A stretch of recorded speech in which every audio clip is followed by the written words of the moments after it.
उच्च रक्तचाप और मधुमेह रोग गाँ ठू सहर सबु अंचल को ग्रास कर लगी। समय सहित ताल दे आम चालीचलन में परिवर्तन घटुवा बेले खाद्यपेय घटुछि परिवर्तन। अनेक कहती सहर अपेक्षा गाँव में मिलता है शांति और गाँवर चलनी मध्य नियारा। हाँ सत कथा, किंतु धीरे धीरे यही दुई प्रकार रोगी संख्या बढ़ुथिबा देखिबा को मिलुछि।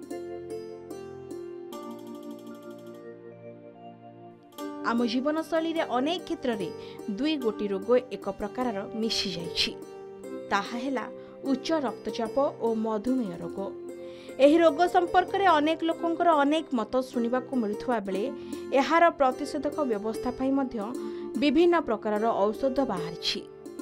तेबे अनेकंक धारणा थाए सहर परी गाँव रे एही प्रकार रोगी वृद्धि पाइब नाही, कारण ग्रामांचल में रहुतबा लोकंकर जीवनशैली अलगा और सेमाने परिश्रमी।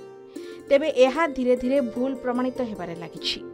ग्रामांचल लोकंक कथा अनुसार गाँवर पिला माने काम धंदा करने को बाहर राज्य को जाई सेठाकार खाद्य सह मिशी जिबा परे सेमाने गाँ को फेरिले फास्ट फूड खाद्य और अन्यान्य खाद्य सह परिवार लोक सेही खाद्य सह अभ्यस्त हेबाकु पड़ुछि एवं खाद्य रे परिवर्तन मध्य घटुछि। बहु पूर्वर गाँव में खाद्यपेय भल हेउथिला, एबे किंतु ताहा आउ नाही। मसला तेल खाद्य वृद्धि पाइछि, एबे बिना सार औषध रे चाष हेउ नाही। संजरे फसल रे औषध पड़ुछि आउ सकाळु सेही फसल लोके किणी खाउछंती, तेणु ग्रामांचल रे भी रोग वृद्धि पाउछि। पूर्वरु लोकमाने मांडिया जाउ खाउथिले, जहा कि शरीर को सुस्थ करुथला, किंतु ताहा एबे देखिबा को मिलु नाही। मधुमेह रोग हेले जाउ खाइबा अभ्यास हेउछि बोली कहिसंती जने वयस्क व्यक्ति। किछि लोक कहिसंती पूर्वरु एही रोग थिला, किंतु अन्य नारे लोके चिन्हुथिले, एबे रोगर नामकरण होइछि। आमर खाद्यपेयर सुविधा होनी। आग काल रे आम बापा पुणी गोस बापा अमल रे साग डाल एमती भल सार आउसुना चाउल एम सब खाइबार।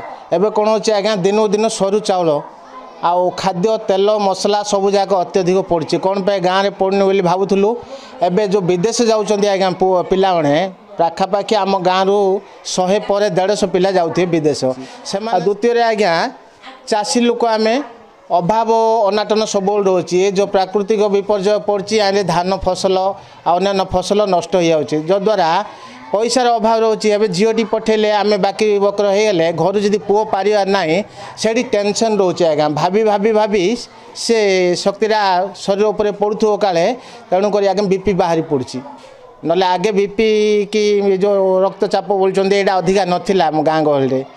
एबे आज्ञा सब चिंता अधिका रोची। चाषी प्रति मुहूर्त चिंता रोची। चिंता रहिले खाद्यपेय तेल मसला एपटे चिंता, जद्वारा बीपी होची बोली मु भाबुची। एमतिया खाद्य सकाळे खाइबार आउ जाऊ कंसाड़ी सका खाईदेबार, खरा बेले भात खाइबार, राति की फेर खाइबार, 3 बेला खाइबार।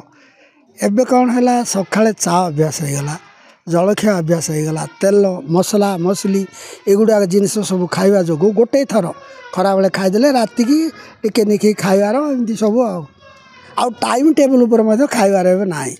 से सकाळे ठीक टाइम रे, खरा बेले ठीक टाइम रे, आउ राति की ठीक टाइम रे खाइबार। मिठा आउ मसला मसली तेल उपर जो बेसी तेल मध्य आगे आमे जमी रे बादाम पचौथुवार से तेल पेसईकरी से तेल व्यवहार करिवार किछि रोग हेबार नाही।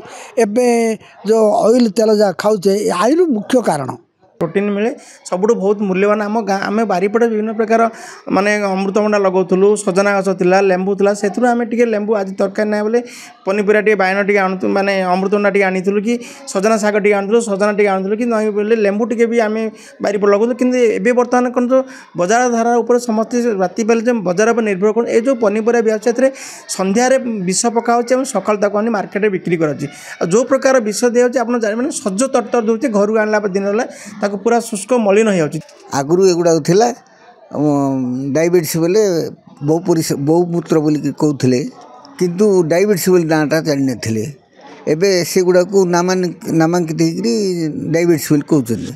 आगे जो परिया खाऊले बिना औषध रे बिना ଏଟା ସାରରେ ଯେତିକି ପରିବା ହେଉଥିଲା ସେଗୁଡ଼ା ଖାଇକିରି ନିରୋଗୀ ରହୁଥିଲେ। ବର୍ତ୍ତମାନ ଯେଉଁ ପରିବା ପତ୍ର ଖାଉଛନ୍ତି ତାହିଁରେ ରୋଗ ଔଷଧ ବ୍ୟବହାର ଆଉ ସାର ବ୍ୟବହାର ଯୋଗୁଁ ମଣିଷକୁ ମଧ୍ୟ ସେତିକି ବଢ଼େଇ ଦେଉଛି, ତାଦ୍ୱାରା ରୋଗ ବଢ଼ି ଯାଉଛି।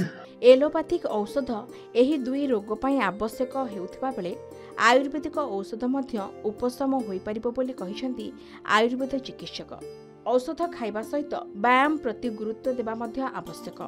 ଏବେ ମେଡିକାଲ ସୁବିଧା ହେଲା, ଲୋକେ ସଚେତନ ହେଲେ, ରୋଗୀ ଚିହ୍ନଟ ହେଲା ଓ ଔଷଧ ମଧ୍ୟ ପାଇଲେ, ଯାହାକି ପୂର୍ବରୁ ନଥିଲା। ତେବେ ଲୋକ ଖାଦ୍ୟପେୟରେ ପରିବର୍ତ୍ତନ କରିବାର ଆବଶ୍ୟକ ରହିଥିବା ଡାକ୍ତର କହିଛନ୍ତି। ଆମର ଶରୀରରେ ବିଭିନ୍ନ ପ୍ରକାର ଅଙ୍ଗ ପ୍ରତ୍ୟଙ୍ଗ ଏବଂ ଯୌନାଙ୍ଗ, ତା ସହିତ ଆଖି, କିଡନୀ, ଲିଭର ଏସବୁ ସମସ୍ୟା ସୃଷ୍ଟି ହୋଇଥାଏ। ରୋଗ ପ୍ରତିଷେଧକ ଶକ୍ତି ମଧ୍ୟ କମିଯାଏ।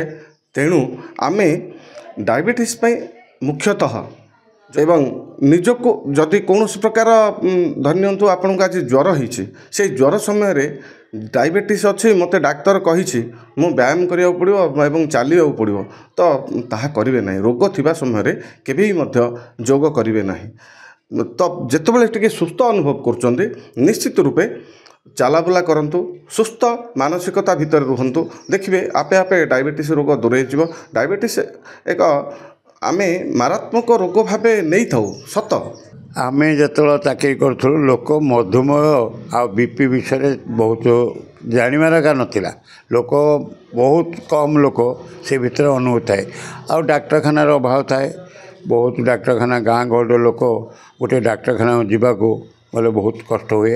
ତାପରେ ଦ୍ୱିତୀୟ କଥା ଥିଲା ଭିତ୍ତିଭୂମି ନଥିଲା, କୌଣସି ଗାଁକୁ ରୋଡ଼ ନଥିଲା, ରାସ୍ତା ନଥିଲା। ତେଣୁକରି ସେମାନେ ଗୋଟେ ତାହେଲେ ଖାଲି ବିଭିନ୍ନ ପ୍ରକାର ଦୁରାମୟ ରୋଗ ସେ ସମୟରେ ଲୋକ ବୁଝୁଥିଲେ, ଯେମିତିକି ଝାଡ଼ା ବାନ୍ତି, ଟିବି ଆଉ ମ୍ୟାଲେରିଆ ଏଯାକ ହେଉଛି ପ୍ରବଳ ଘାତକ ରୋଗ ଥିଲା। ଆଉ ବିପି ଡାଇବେଟିସ୍ ଭିତରେ ବହୁତ ଲୋକ ଜାଣିବାର ବହୁତ କମ୍ ଥିଲେ। ମୋଟାମୋଟି ଭାବରେ କହିବାକୁ ଗଲେ ନନ୍ କମ୍ୟୁନିକେବଲ୍ ଡିଜିଜ୍ ବା ଅଣସଂକ୍ରାମକ ରୋଗର ବଢ଼ିବାରେ ଲାଗିଛି ଆଉ ସଂକ୍ରାମକ ରୋଗ କମିବାରେ ଲାଗିଛି। ତ ଏବେ ସରକାର ଯେଉଁ ଅଣସଂକ୍ରାମକ ରୋଗ ଉପରେ ବେଶୀ ଦୃଷ୍ଟି ଦେଉଛନ୍ତି ଆଉ ସେମାନଙ୍କ ପାଇଁ ବିପି ଆଉ ଡାଇବେଟିସ୍ର ଔଷଧ ଫ୍ରି ଅଫ୍ କଷ୍ଟରେ ସପ୍ଲାଏ ହେଉଛି। ଆମର ପ୍ରାଥମିକ ସ୍ୱାସ୍ଥ୍ୟ କେନ୍ଦ୍ର ହେଉ ନହେଲେ ଗୋଷ୍ଠୀ ସ୍ୱାସ୍ଥ୍ୟ କେନ୍ଦ୍ର ହେଉ, ଆମର ସବ୍ ସେଣ୍ଟର ହେଉ, ସବୁଠି ଆମର ବିପି ଡାଇବେଟିସ୍ ମେଡ଼ିସିନ ଅଛି। ଆଉ ଲୋକମାନଙ୍କୁ ଅନୁରୋଧ ରହୁଛି ଯେ ଏଇଟା ଆପଣ ରେଗୁଲାର ଭାବେ ଖାଆନ୍ତୁ, ଯାହାଦ୍ୱାରା ଆପଣ ଏଇ ଯେଉଁ ରୋଗ ଗୁଡ଼ା ରହୁଛି ଏମାନଙ୍କର ଯେଉଁ କମ୍ପ୍ଲିକେସନ୍ ରହୁଛି ତାଦ୍ୱାରା ଯେଉଁ ଅନେକ ଲୋକ ମୃତ୍ୟୁବରଣ କରୁଛନ୍ତି କିମ୍ବା କିଛି ମାନେ ଡିଜାବିଲିଟି ହେଉଛି, ସେଥିରୁ ରକ୍ଷା ପାଇବା ପାଇଁ ଆପଣ ରେଗୁଲାର ଭାବରେ ମେଡ଼ିସିନ ଖାଇବା ଦରକାର। ତା ସଙ୍ଗେ ସଙ୍ଗେ ଆପଣଙ୍କର ବ୍ୟାୟାମ ନିତାନ୍ତ ଆବଶ୍ୟକ। ତା ସହିତ ଲୁଣ କମ୍ ଖାଇବେ, ଶର୍କରା ଜାତୀୟ ଜିନିଷ ଟିକେ କମ୍ ଖାଇବେ। ରକ୍ତଚାପ ଓ ମଧୁମେହ ରୋଗ ଏକ ସାଧାରଣ ରୋଗ ହୋଇଗଲାଣି। ଆଉ ଏହି ରୋଗ ନିଜ ସହ ଏକାଧିକ ରୋଗକୁ ମଧ୍ୟ ଆମନ୍ତ୍ରଣ କରିପାରେ। ଘରେ ଘରେ ଲୋକମାନେ ଏବେ ଏହି ରୋଗର ଶିକାର ହେଉଛନ୍ତି। ତେଣୁ ବଦଳାନ୍ତୁ ନିଜ ଖାଦ୍ୟ ପାନୀୟ, ନିଜେ ସୁରକ୍ଷିତ ରୁହନ୍ତୁ ଏବଂ ନିଜ ପରିବାରକୁ ସୁରକ୍ଷିତ ରଖନ୍ତୁ। ବ୍ରହ୍ମପୁରରୁ ରବୀନ୍ଦ୍ରନାଥ ଡାକୁଆଙ୍କ ରିପୋର୍ଟ, କେ ନ୍ୟୁଜ୍ ଓଡ଼ିଶା।